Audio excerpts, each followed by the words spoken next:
What is going on, guys? A Jet95 Gamer here, and I'm back with episode 92, my West Ham United Next Gen Career Mode. As you can see in this episode, we are kicking things off, scouting young players that we could possibly bring into the club come January or the end of the season. As Angel Carrera is definitely a player we want to bring in, along with the Brazilian one that kid Adrian. We also look at Divock Origi, obviously the World Cup superstar in real life that plays for Belgium and did obviously sign for Liverpool in real life. We also look at Chelsea wonder kid, or maybe wonder man now, 25 years of age, Kevin De Bruyne, 86 rated, and he's definitely been our kryptonite in the last couple of games that we have played against Chelsea, and he looks like he could be a real threat, and West Ham could become a real force if he does join this team. So obviously in the last episode we did have commentary in the Capital One Cup. We did win that game, so we've got another cup competition kicking things off here, and it is against Olympiakos in Greece in the Champions League / Champions Cup competition in the group stages here. As you can see, we did get off to a great start, beating old club Inter 3-0, and that puts us top of the group here by 1 goal difference. You know, obviously Valencia did win their game 2-0 against Olympiakos, so Olympiakos looking to get a great start here, and hopefully they can get, well, not a great start, obviously redemption for their first day woes, and hopefully they can get a result in this one, what they're hoping for. They got Joel Campbell in the team too, who is a great player, might I add. As they get the first chance here, they get their shot away, but McCarthy was hot on his heels there, and you know, he got the save done very well played there from him. As Kramer picks up the ball here, I've been very impressed with him lately since he's joined the team. As Connor Wickham now gets an opportunity to run forward, he runs straight through the heart of this Olympiakos defence here and gets his opportunity, but his shot is well saved from the goalkeeper and it's seen back in his path.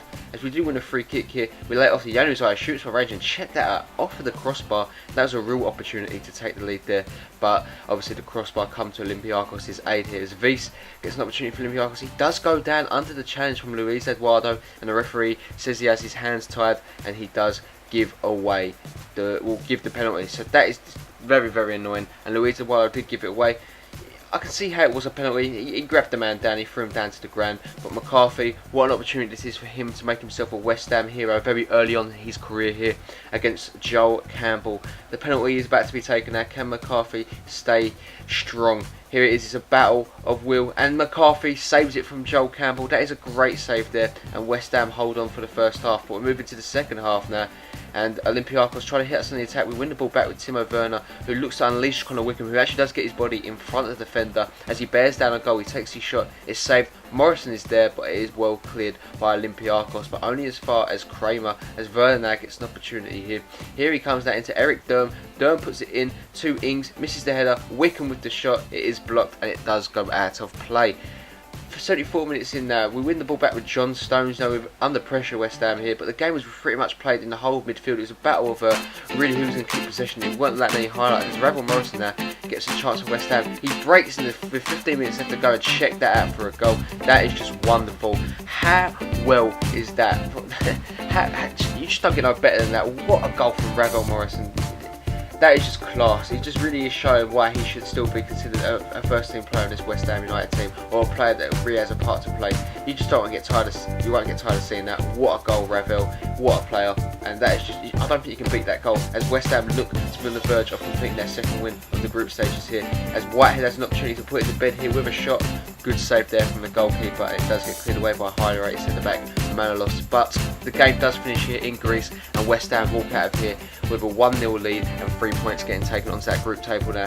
6 points out of two games here, but that doesn't matter. We need to now forget about that, because we're now into an incredible game here. It's a London derby versus Spurs. It's going to be an incredible game. We start our strongest possible team, and obviously we want to keep the momentum going. After our poor start to the Premier League, we need to keep it going. It needs to be strong. We need to start in a very, very good characteristic and bring the team forward. 6 games played, we're sitting in 4th place.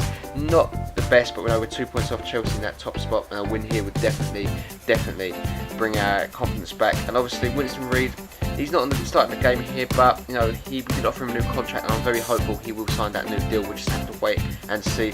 Obviously coming off the back of a 4-0 win against Cardiff, I'm hoping the team can definitely keep their nerve and get a win here. As Lucas gets an early chance, 9 minutes in, plays it into Suso and check that out from the throw-in. West Ham, just like that, a simple little pass and play move, and we do take the lead here against our great rivals, and it is Suso on the ball, as a small chunk of away fans do start celebrating White Hart Lane. Danny Rose got absolutely sold by Lucas from the crossing, and very well played from Suso, getting ahead of Kyle Walker to put that into the back of the net. Melanda picks up the ball 12 minutes in as Balotelli looks to unleash Lucas yet again, who's in great form. Lucas does get challenged for Vertonghen, but he comes out of the ball, crosses it in to Balotelli, whose header is missed, and Walker does eventually get it away. Now, Spurs win a free kick here with Nassir Chadli, a very underrated player in my opinion for Spurs, as he takes a free kick from range. It didn't look like it was bothering Courtois, but it looked like it had a lot of bend on it, and unlucky not to find the target there, Nassir Chadli. But we do play the ball out here from the free kick. It falls to Montoya. Montoya looks to sell Chadli, but Chadli, hot on his heels, does actually challenge the right back as he loses the ball. Very poor there from Montoya, and very unlike him, as Chadli now has an opportunity. Great strength shown as he finds Soldado, whose header is blocked by Luke Shaw, I do believe, and I think Courtois would have had that covered in net anyway. As Sandro takes the free kick very quickly there, the short free kick. The Spurs are on the attack. They're looking to definitely take advantage of it here. Soldado plays in Harry Kane, and Harry Kane through on goal. And a cheap little finish there, or it is a cheap goal to give away from West Ham through the short free kick, which has got absolutely sold. And the run through the middle was not picked up, I believe, from Strootman, who was covering from centre back there. And it's a very cheap goal to give away, but Spurs are back on terms, and they do find it 1-1. Fernando picks up the ball here for Mohamed, and he unleashes Andros Townsend here down the right hand side. Luke Shaw can't hold up with him as Kyle Walker links up with Fernando yet again. Here comes Andros. Townsend goes to cross it in. He does actually find Soldado at the back post, but it is saved well from Courtois, and Balotelli gets rid of the ball there, doing his defensive duties as West Ham look to hit Spurs on the counter attack now with Lucas. Can we then turn defence into attack?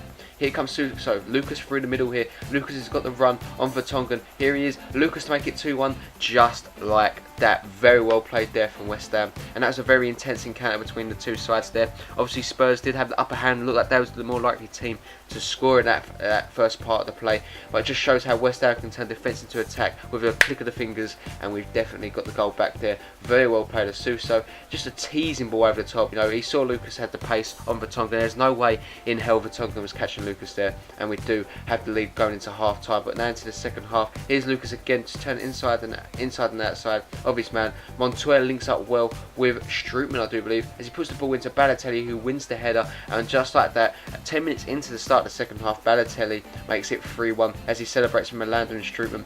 Balotelli's had a great start to the season. I'm very pleased of his progress, and he's a great player, and Montoya definitely redeemed himself from losing that ball early on in the game, and just shows what quality player he can be, and what a great asset the right back is, and how he can definitely change his form and his fortunes just like that. The ball does come in. Stephen Corkin nearly gets a goal against his old club Spurs there, who didn't really give him a chance in the Spurs shirt, and obviously he did move to Cardiff where we bought him from, and now he's our club captain. Really just shows how he can turn himself around. As Suso now gets he's spaced down the left flank there, and he gets the ball in, but it is actually blocked, I believe, from Jan Vertonghen here. As the ball does come in yet again, we're looking dangerous from corners, and Corker gets his head to the ball yet again, where it is saved from Begovic. But nevertheless, we do walk out of here with a 3-1 victory. Very important 3 points in this one against local rivals Spurs. Obviously, they are probably our biggest rivals along with Chelsea, but it's always nice beating Spurs at White Hart Lane. As you can see, Balotelli was announced as the player of the month. And that is pretty much it for the whole of this episode, guys. Unfortunately, we do keep the ball rolling with the momentum wise though into the Barclays Premier League.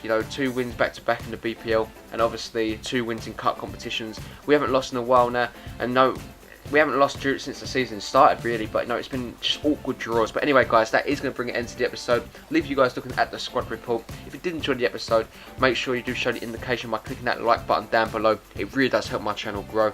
And if you want to subscribe to the channel, if you're new around here, haven't already subscribed, then make sure you do that, guys. It is free, and it's not going to hurt if you want to see more videos here. But anyway, guys, I hope you have a really nice day and enjoy your bank holiday. I'll catch you next time. Peace.